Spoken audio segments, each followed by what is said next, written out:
coffee on his lap, cigarettes curling, smoking his political trap. Michael Vass roars through the screen, he flies, painting red and blue skies with his fiery cry. He's the world's watchdog, calling out the bluff.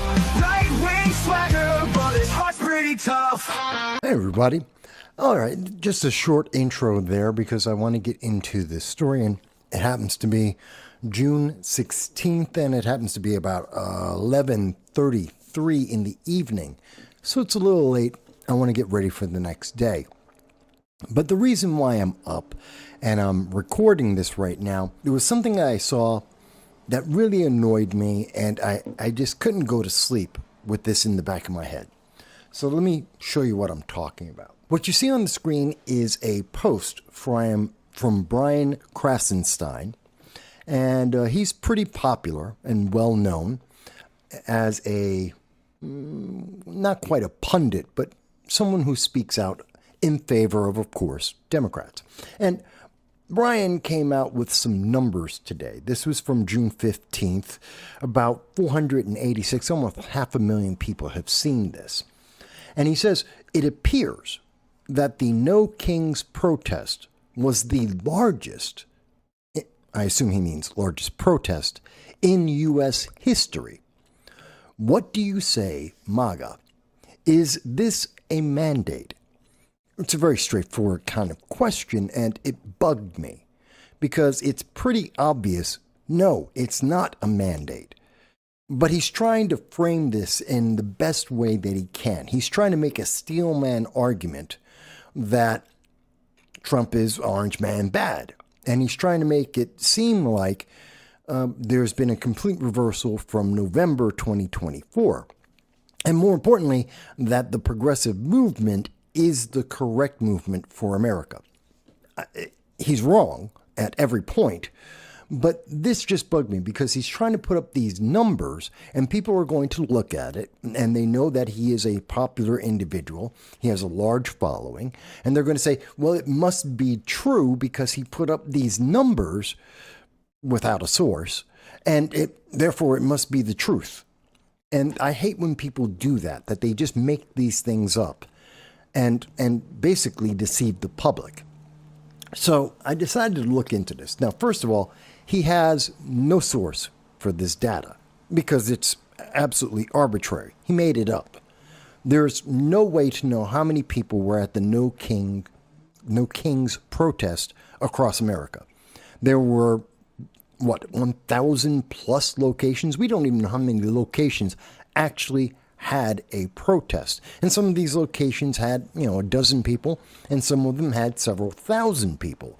But there was no one counting each person in each location. It just didn't happen. So we don't know how many people were part of this protest. So any number that you see is arbitrary. Now, we can make estimates, and many people will make estimates based on the numbers that they saw and the percentages that they saw in population centers like in LA and New York, Boston, Chicago, Portland, and Seattle. Now, these are huge population centers, and the majority of those who did go out to protest were probably in those bluer than blue cities in those progressive states. That's what you'll probably see the most. But how many people were doing this protest in Kansas or Iowa, Wyoming, in Kentucky? We don't know, and generally speaking, pretty low numbers overall. But fair enough. We're going to go with his arbitrary, made-up number of 5 million. Let's go with that. It's a nice round number. And yes, it seems to be the biggest protest in American history. But there's some caveats to that, because we also happen to have to remember in 2025, this is the largest population of America in history. So to say, well, we got 5 million people, is that actually bigger than, say, 1963 with Dr. King's March, which was the largest civil rights movement march at its time? Is it bigger? George Floyd was across this entire nation, and there was some level of George Floyd protests across every single state in America. And most of the cities, large and mid-size, had some kind of George Floyd protest. Was it bigger than that? And the population increased since that time too. So it was nagging at me. Now, I did make the statement to Mr. Krassenstein, who did not respond to me. I said, it's not even 10% of the public.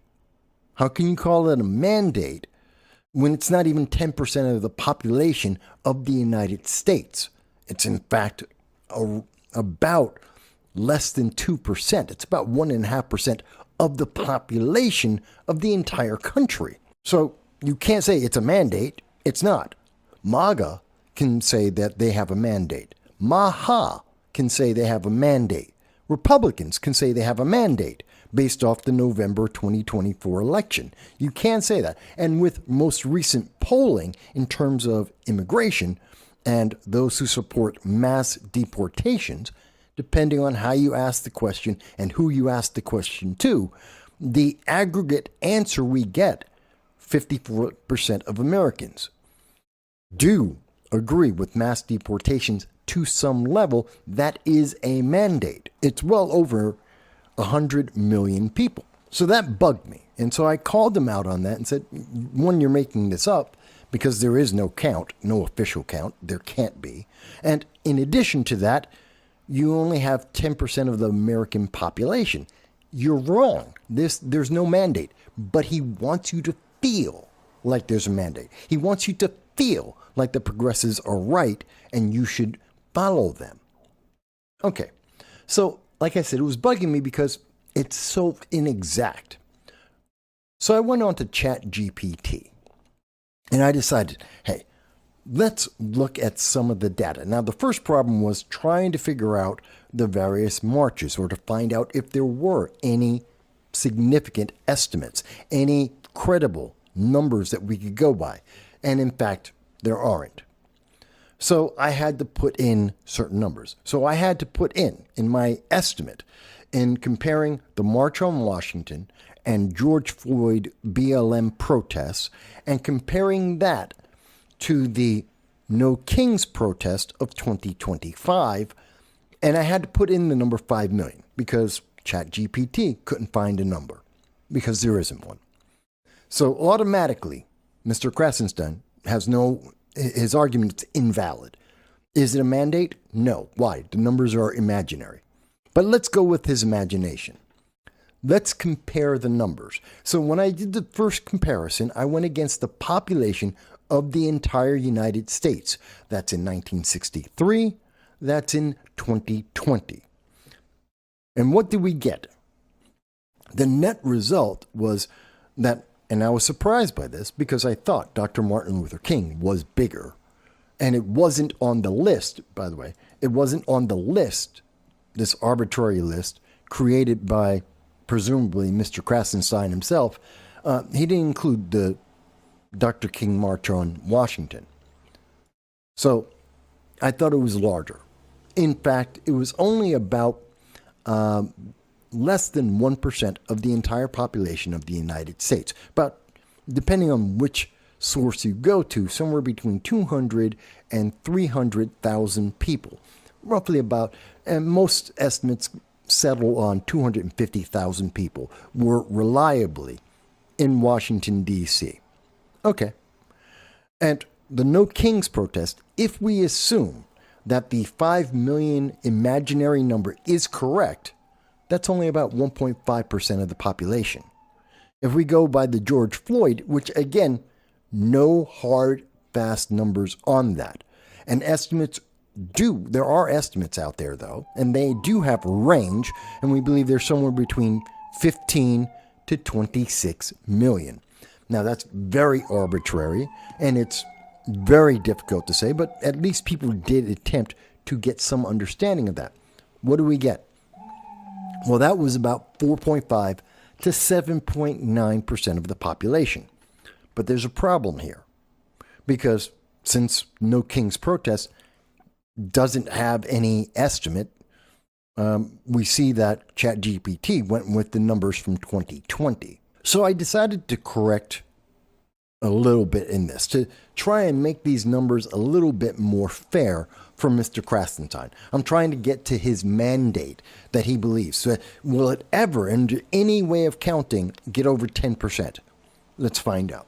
So instead of going with the general population, let's go with the voting population. Maybe those numbers are better. Maybe they're more realistic. Let's check that out. So again, I compared 1963, 250,000 people versus the voting population of the United States at that time, which was roughly around 109 million, and we get 0.23%. So again, the number did increase, almost double for the Dr. King March, but not even 1%. And again, no kings, according to ChatGPT, they're using 2020 numbers, the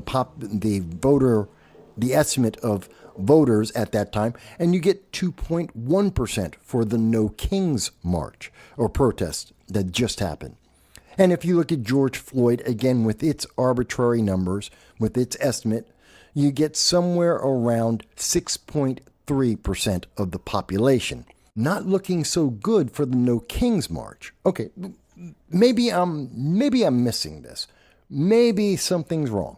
So maybe I got something wrong, and I wanted to try and get as accurate as I could. So I told ChatGPT, let's assume that we insert into the No Kings. So we've already had to arbitrarily estimate 5 million, but let's make this modern day, because it did just happen. So we're going to go with 2025 population of registered voters. So it's as fair a comparison as we could possibly make. Okay, and that would mean that the number of registered voters also increased along with the population. And what do we get as a final number? Well, for the 1963 March for Dr. King, you get 0.34%. Again, the numbers keep increasing based on the number of registered voters. Not just all voters, registered voters. I'm shrinking the number down as much as possible to get the biggest number for the No Kings protest. And they still, in this hypothetical, when we look at the number of registered, not the general population, not the general population of voters, but registered voters, okay, we get down to 2025, that would be 2.26%. Not even 3% of any population. It's not the population of the general public, not the general voter base. It doesn't even get to 3% of registered voters. George Floyd, for its part, gets up to 7%. Okay, so was George Floyd or the 1963 March on Washington or the No Kings protest, were any of them a mandate in terms of their populations? No. But we did see, of course, the 1963 Civil Rights March was something that became a mandate for the public. A lot of people did agree with it. Not everyone went out. Very different culture in America in 1963 versus 2025. Protests are very common today. You get more people showing up for protests in 2025 than pretty much at any time in the history of America. So it's not too surprising that we see more people coming out to protest today than we did in 1963. Going through that comparison, I decided to ask ChatGPT, okay, so what were the number of people in America in the most recent month of polling? So I'm going as recent as possible. How many people support mass deportations? Pretty simple. And I understand, depends on how you ask the question, depends on who you ask the question to, that the numbers can change. But the most recent data in the last month comes out 54% of Americans. 54. That is a mandate. But I want to be fair here. So I decided, let's look at this based on registered voters. Now, this is proof that ChatGPT is a little wonky, because they're saying in 2025, there's only 174 million registered voters. Mind you, when we asked that about how many people were participating, ChatGPT said there's 221 million registered voters, approximately. So they're giving us two different numbers for the amount of registered voters for the exact same year, 2025. I don't know how ChatGPT does that. I don't know why it gave me two different numbers. And if they went with the later number, again, if they went with the 174 million registered voters, the numbers would be slightly higher for the overall estimate, but I'm going with what is published, what I did get in the research. So that means 93.96, let's call it 94 million people support mass deportation of some sort. That's a mandate, but you can't say the same thing for the No Kings protest. It's not. I even went a little bit further, and I said, okay, how much of America are progressives and how many are Democrats? Let's look at this. So the No Kings protests were mostly left-leaning. That was a big leftist movement. So was this a majority of even progressives, which are a splinter of the total of Democrats? Is it a majority or a mandate for the Democrats? This should be fair. So just looking at the left, the right didn't show up. So just looking at the left and looking at the farthest part of the left, is this a mandate? Well, no.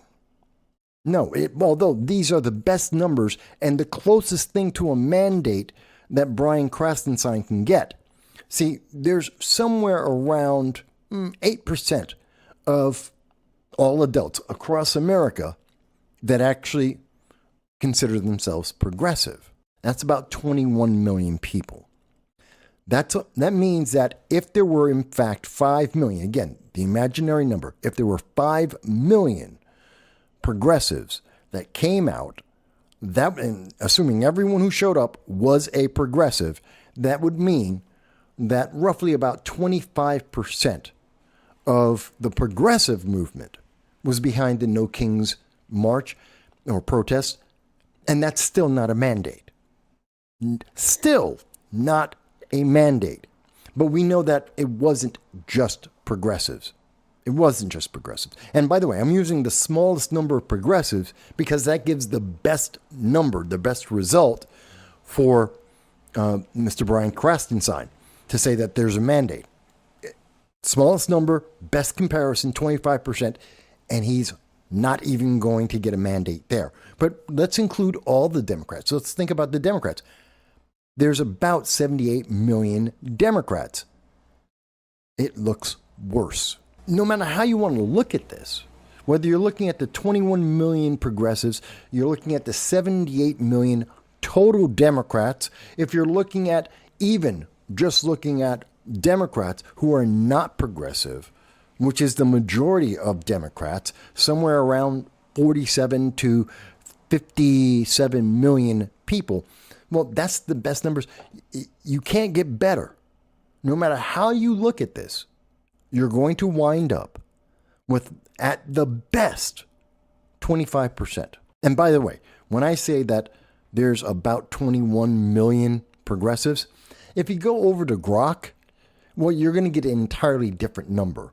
And you're going to see that there's actually somewhere around 9.7 to 20 million. Let's call it 10 to 20 million progressives in America, as opposed to ChatGPT, which is more left-leaning, that says, oh no, the numbers are double. There's about 20 to 30 million. So again, even if we were to go with this, it wouldn't be in the favor. You still can't get to the mandate that Brian Krassenstein wants you to believe. Now, why did I waste all the time to do that? Because he's lying to the public. Because he's trying to use emotions and and fake math to get to a result he knows doesn't exist. He wants you to believe that this is popular. We see this a lot with the left when they go out there and they have BLM and they have the Progressive Leaders of Tomorrow, also known as PLOT. They'll have Indivisible New York, Veterans for Peace, and a dozen other organizations. All of them have incredibly different names. All these different groups, all different names, and it's the same exact people behind each and every one of the groups. Why do they do that? Because it sounds like there's a movement. It sounds like there's this huge crowd. They want you to imagine that they have momentum, that there's this huge wave of people who believe what this very small splinter faction of Democrats believe. Because it's not true. They're lying to you. They want you to think that there's a mob of people, that they have all the momentum, that everyone agrees with them. So you should agree with them too. They want you to jump on their popularity bandwagon because that's the only way they can even approach having not even a majority, but any number of significance. Fact is, the progressive wing of the Democratic Party, they have a lot of power in Congress because they have a loud voice. They get a lot of attention from the left-leaning mainstream news media. In fact, even the right-leaning news media love to target and attack the progressives. Absolutely. Because their ideology is radical, at the least. But is it fair to say that they are a majority of Americans? No. Are they a majority of the Democratic Party? No. Do they have mandates? Maybe amongst themselves, but the No Kings protest wasn't one of them. So even with imaginary numbers that cannot be confirmed, even looking at the best case scenarios that I could create, you plugging in imaginary numbers and boosting the percentages as best we can, rounding up in almost every single case, we still can't get to a mandate. So, Mr. Krassenstein, let me be very clear to you. Was this a mandate? No. In no conceivable way was this a mandate. You want to feel like a lot of people agree with you. They don't. You want to feel like you are moving America into the right direction. You're not. You want to feel like everyone supports you. They don't. Mr. Krassenstein, you lied to everyone. Demonstrably. You're wrong. Will you admit that? I doubt it. But that's okay. Most people can see through this. And I found the data that says, you're wrong.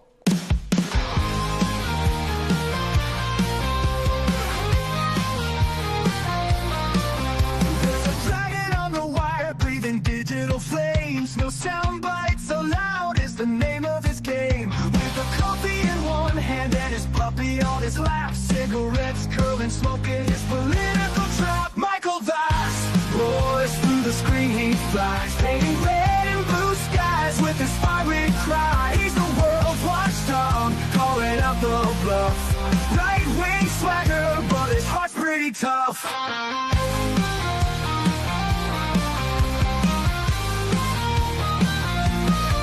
He's a Republican dragon with his truthful slight, fights the battles unseen in the shadows of the night. From policy to passion, he breaks it all down, giving a voice to the voiceless, wearing his crown. Caffeine-fueled mornings, the smoke curls dance, Fluffy at his feet, giving life one more chance. Through algorithms and bias, he cuts straight and clear.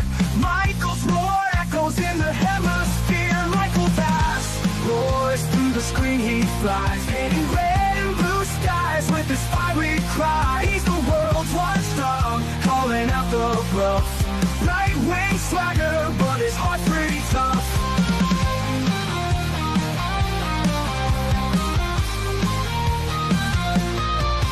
No soundbites allowed is his ultimate creed. A dragon's perspective where facts are the seed. Standing tall on his battlefield of thoughts, guarding the truth that others forgot.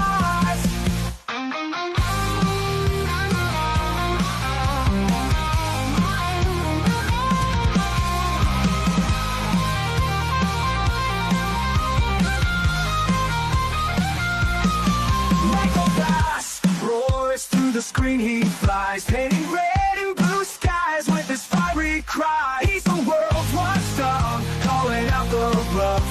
Right-wing swagger, but his heart's pretty tough.